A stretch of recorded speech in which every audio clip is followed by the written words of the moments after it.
안녕하세요. 장애 관련 도서와 영화에 대한 감상문을 발표할 박하은입니다.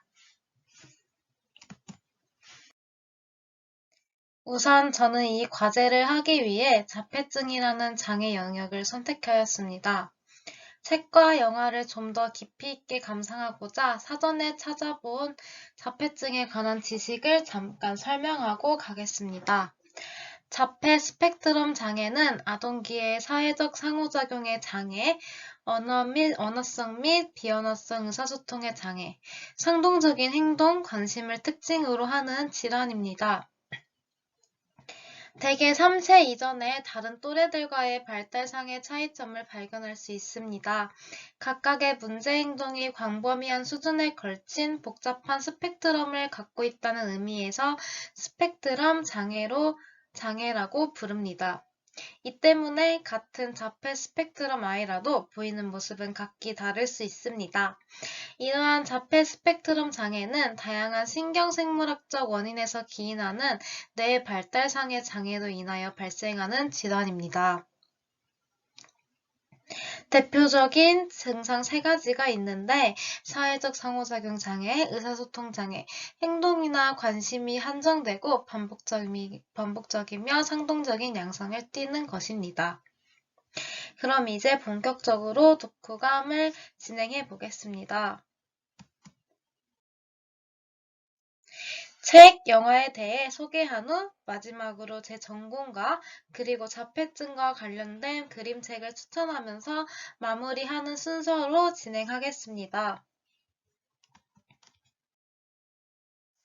우선 도서에 대해 소개해 보겠습니다.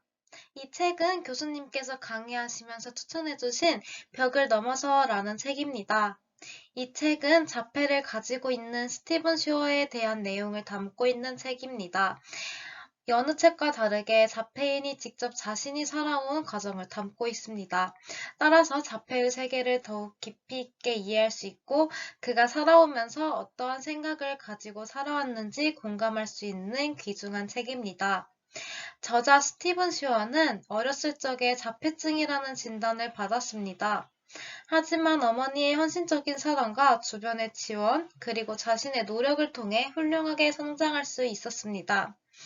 학교에 다니면서 많은 좌절을 겪었지만 이를 극복해 나가고 현재 사회에서 자폐인들을 위해 노력하는 교수로서 살아가고 있습니다. 스티븐 슈어는 비장애인들이 자폐인에게 도움을 줄 수 있는 방법도 책 중간중간 그리고 마지막 부분에서 제시하고 있습니다. 저는 이 책을 읽으면서 인상 깊었던 구절이 있었습니다. 1장을 소개하기 전 성이라는 제목을 가지고 나온 내용입니다. 마지막 구절에서 안녕히 계세요. 이제 나는 혼자 다른 사람들과 함께 탐험할 준비가 되어 있어요. 라고 말합니다. 저는 이 부분이 자폐인들이 주변의 헌신적인 사랑과 자신의 노력을 통해 드디어 사회 속에 나올 때 느낄 수 있는 부분이라고 생각했습니다. 책을 다 읽고 보니 더 마음 한쪽에 감동을 주었던 구절입니다. 다음은 인상 깊었고 저에게 유익했던 내용들을 간단히 소개해보고 넘어가려고 합니다. 조기중재 교육은 처음 들어보았던 단어이지만 스티븐 슈어가 자신의 발전에 대해 감사하고 있을 만큼 중요한 키워드인 것 같습니다. 전문가들의 추천을 받자마자 부모님 스스로 직접 조기 교육을 한 것을 말한 것으로 부모의 노력을 엿볼 수 있는 단어입니다. 그리고 저는 감각에는 오감각만 존재하는 줄 알았는데 오감각이 외적 감각 외에도 내적 감각이 존재함을 알 수 있었습니다. 그러면서 보통 자폐 아동들은 감각이 과부하되어 비장애인보다 감각면에서 힘들 수도 있다는 생각을 하였습니다. 그리고 이를 위한 치료 요법으로 감각 통합과 음악 요법이 있음을 알게 되었으며 마지막으로 자폐인들은 무의식적으로 반향 동작을 한다는 것을 알게 되었습니다. 저는 이 책을 읽고 많은 반성을 했습니다. 과거의 장애에 대해 무지했던 제 자신을 반성하는 계기가 되었고, 또한 부모님 그리고 주변 지인들의 사랑과 노력이 절실하다는 점을 깨달았습니다. 인상 깊었던 구절에서 말했듯이 혼자만의 성에 갇힌 자폐 아이를 부모님의 끈기와 인내 그리고 사랑으로 아이를 성 밖으로 나오게 한 것처럼 부모의 헌신은 그만큼 필수적인데 이를 견디고 버티고 사랑으로 아이를 보다듬어 준다는 것이 얼마나 어려운 일인지 저는 가늠할 수 없었습니다. 하지만 이를 해냈다는 것은 부모님이 크나큰 사랑 덕분이라고 생각했습니다. 부모님과 주변의 사랑이 없었다면 어쩌면 해내지 못할 일들이었다고 생각합니다.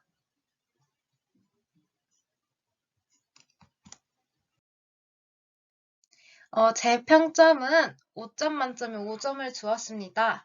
그 이유는 자폐인의 현실을 그려낸 책이며 또한 허구 인물이 아닌 작가 본인의 이야기를 쓴 것으로 현실성이 있고 자폐인에 대해 좀 더 깊이 있게 이해하고 알아갈 수 있는 계기를 마련해주는 정말 좋은 책이기 때문입니다.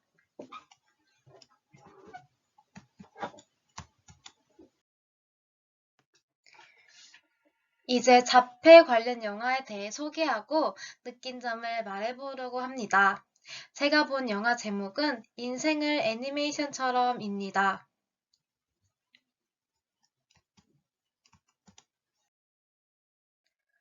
보면 마음이 따뜻해지고 부모님의 사랑을 느낄 수 있습니다. 마음이 따뜻해지는 영화 지금 시작합니다.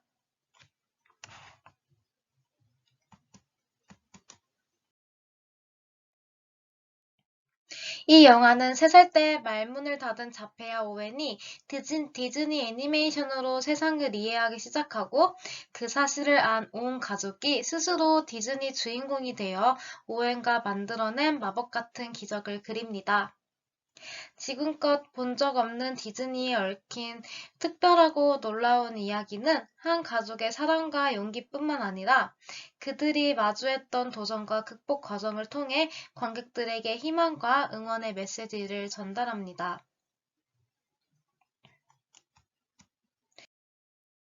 이 영화의 등장인물들로 오웬과 오웬의 가족이 주로 나옵니다. 우선 오웬은 영화의 주인공으로 가족들의 사랑과 디즈니를 통해 마법처럼 세상과 다시 소통할 수 있게 되고, 영화 속에서는 그가 어른이 되어가는 과정을 담고 있습니다. 론은 오웬의 아버지로 막내 아들 오웬과 소통하기 위해 열심히 노력하여 오웬이 디즈니를 통해 세상을 이해한다는 사실을 알게 되는 중요한 역할을 하였습니다. 코넬리아는 사랑하는 아들 오웬이 훗날 세상에 홀로 설 수 있도록 솔직한 돌직구와 따뜻한 응원을 아끼지 않는 든든한 조력자이자 엄마입니다. 마지막으로 윌턴은 오웬의 형으로 훗날 부모님이 계시지 않을 때 오웬을 위해 할 수 있는 일에 대해 끊임없이 고민하고 고민하는 따뜻하고 속 깊은 형입니다. 저는 이 영화를 보면서 인상 깊었던 대사 2가지를 가져와 보았습니다. 첫 번째는 오웬이 인터뷰하면서 말한 의미 있는 인생이 뭔지 누가 결정하지? 입니다. 이 문장은 저에게 많은 생각과 고민을 안겨주었습니다. 과연 의미 있는 인생이란 무엇일까? 난 무엇을 위해 살아가고 있는가? 스스로에게 많은 질문을 하게 된 좋은 계기가 되었습니다. 두 번째는 오웬의 아버지가 오웬이 어른이 되는 것을 걱정하는 모습을 보고 인터뷰하면서 한 말입니다. 실패하는 것이 두렵지 않다는 그의 아버지의 말을 들으니 이런 부모님이 곁에 있다면 오웬은 어떤 실패를 하든 다시 일어설 수 있을 것이라는 생각이 들었고 저도 훗날 자녀의 오랜 버팀목이 되고 싶다는 생각이 들었습니다. 교사로서도 마찬가지입니다. 네, 이 그림은 인생을 애니메이션처럼의 마지막 장면입니다. 저에게 인상 깊었던 장면이라 가져와 보았습니다.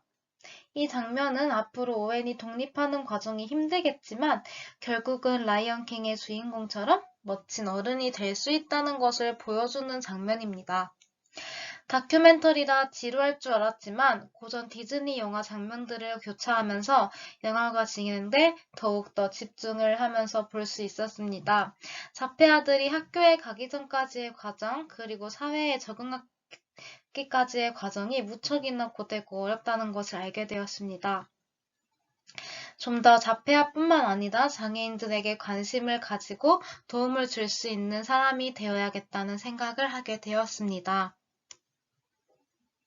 이렇게 감상은 마무리하려고 합니다.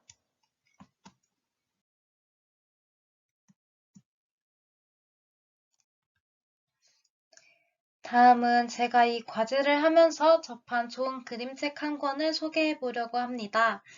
이 책의 제목은 누나에겐 혼자만의 세상이 있어입니다. 수수께끼 같은 사라 누나의 감정을 동생이 알아보고 동생을 향한 누나의 감정이 어떠한지도 이야기하는 이 책은 가족 안에서 서로 이해하고 존중하는 모습을 보여주고 있습니다. 자폐인 누이와 가장 가까운 동생의 눈을 통해 사라와 같은 자폐증을 앓고 사람들의 세계를 알 수 있고 그 가족들의 마음도 읽을 수 있습니다. 또한 이 책은 자폐아를 우리들의 일상적인 삶에서 소외된 아이가 아닌 자폐아의 내면을 가까이 들여다보고 그 아이가 느끼는 감정을 들어주라고 이야기하며 자폐아와 소통할 수 있기를 희망합니다. 자폐아와의 소통의 시작은 그들을 아는 것입니다. 그리고 그들의 존재를 인정하는 것입니다. 다른 개체들이 각자의 생각과 각자의 모습으로 어우러져 살아가고 있는 이 사회 속에서 사라 누나도 마찬가지라고 동생은 이야기합니다.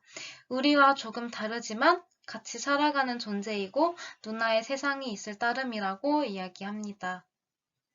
이 책은 나와 다른 친구들에게 편견을 갖지 않도록 우리 아이들에게 이러한 그림책을 자주자주 접해주면 좋을 것 같다는 생각이 들었습니다. 이로써 저의 감상평을 마무리하겠습니다. 경청해주셔서 감사합니다.